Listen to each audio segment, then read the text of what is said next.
ॐ प्राणाय स्वाहा। ॐ अपानाय स्वाहा। ॐ व्यानाय स्वाहा।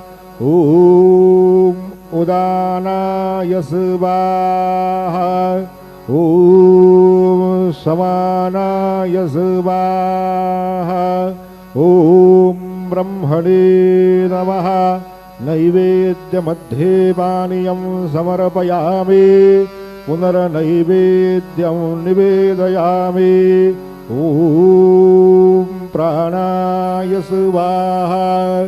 ॐ अपानाय स्वाहा। ॐ व्यानाय स्वाहा। ॐ उदानाय स्वाहा। ॐ समानाय स्वाहा। ॐ ब्रह्मणे नमः। नैवेद्यं समर्पयामि। हस्तप्रक्षालनं समर्पयामि। मुखप्रक्षालनं समर्पयामि। सद्गुरु साईनाथ देवताभ्यो नमः। चरणकमले प्रार्थनापूर्वक नमस्कारं करोमि। तथा च मङ्गलनीराञ्जनदीपं दर्शयामि।